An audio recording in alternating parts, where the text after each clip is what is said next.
I still remember the exact second the room turned on me. One sentence did it. Loud, careless, sharp enough to slice through champagne chatter and polite laughter. Someone tell the staff kid to stop pretending he knows cars.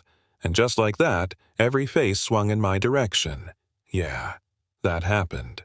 200 people in tailored suits staring at a 16-year-old in borrowed shoes holding a tray I suddenly couldn't feel in my hands anymore. In that moment, I wasn't invisible anymore. I was exposed. And once that happens, there's no going back. My name isn't important. At least it wasn't back then. I was just the kid helping out at a private charity event filling in because they were short-staffed. My dad had warned me that morning the same way he always did. Keep your head down. Don't draw attention. Do the job and leave. He'd learned that lesson the hard way.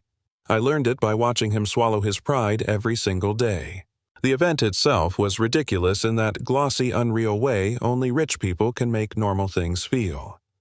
Marble floors, live string quartet, ocean views, framed like paintings. Everyone was there to be seen doing good. Big donations, bigger egos. I moved between them, quietly refilling glasses, collecting empty ones, pretending not to hear conversations about money that could erase my entire neighborhood without anyone noticing. That's when he arrived. The guy everyone orbited around. Let's call him Grant Holloway. Tech money. Loud confidence, the kind of smile that says he's never been told no in his life. He didn't walk in so much as announce himself, keys, dangling voice already filling the space. And the car. God, the car. A custom hybrid supercar parked right where it wasn't supposed to be gleaming, like it owned the place. When he shut it off, I felt it in my chest. Not admiration. Something else. Something off. I didn't say anything. I never did. I just listened. That habit started when I was little, sitting on a cold concrete floor in my dad's workshop, watching him close his eyes and tilt his head toward an engine like it was whispering secrets. He used to tell me machines don't lie. People do. If something's wrong, it's always telling you. You just have to shut up long enough to hear it. Later that night, Grant wanted to move the car closer to the stage for photos. Better angles, better ego. He pressed the button. The engine came alive for half a breath, then stumbled, coughed, lit up the dashboard like a warning sign. He tried again. Same thing. Now people noticed. Smirks. Phones slipping out of pockets. Nothing entertains rich people more than watching another rich person lose control. His mechanic showed up fast. Expensive tools, confident tone. Lots of words. 10 minutes turned into 20. Confidence turned into frustration. I stood nearby, tray forgotten, listening. The pattern was obvious if you weren't staring at a screen. The engine itself was fine. The problem was the conversation between systems, not the systems themselves. That's when Grant noticed me. I guess I'd been standing too still. He snapped his fingers. You. What are you doing? I said the truth. I'm listening. The crowd laughed like I'd told a joke. He stepped closer, voice dropping just enough to sting. Listening to what? You think you understand this, I shrugged. I didn't mean to challenge him, I never did. But something about that question flipped a switch in him. He turned to the crowd, smiling wide. You know what? Let's make this interesting.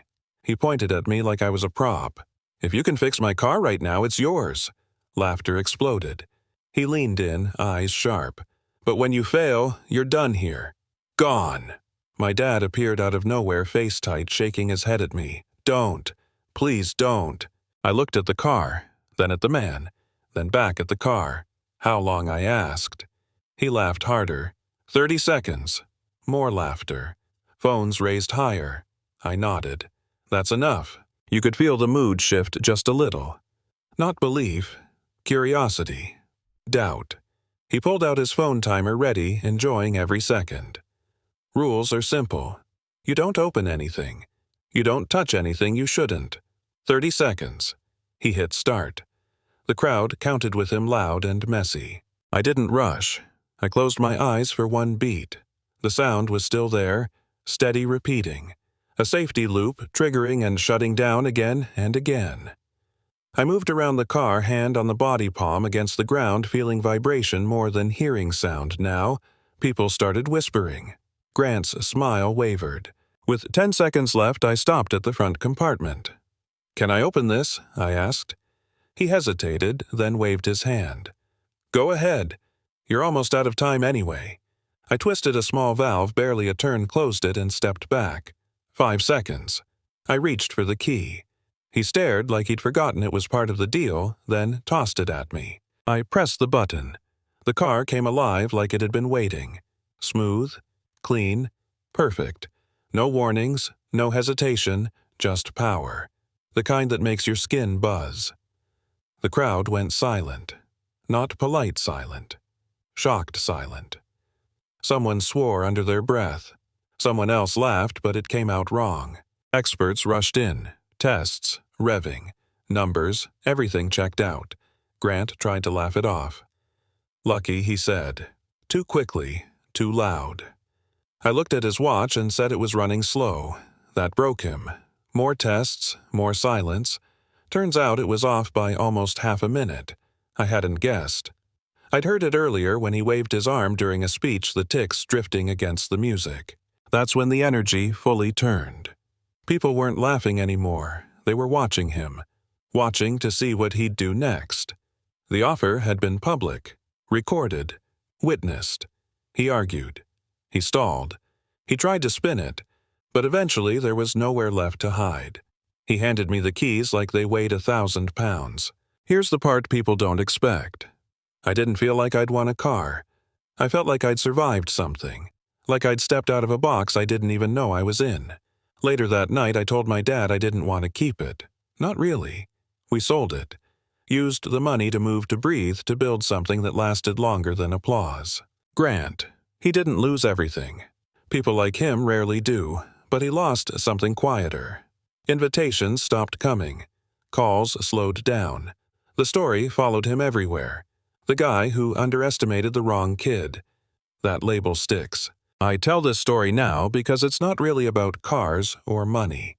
It's about how easy it is to decide who matters and who doesn't based on how they look or where they stand in the room. I was standing there the whole time. Listening. Waiting. So here's my question for you. If you'd been there, would you have laughed with them, or would you have stopped and watched a little closer? And how many people like me have you already walked past today without even noticing? Drop your thoughts in the comments. I read them. And trust me, there's always more going on than you think if you're willing to listen.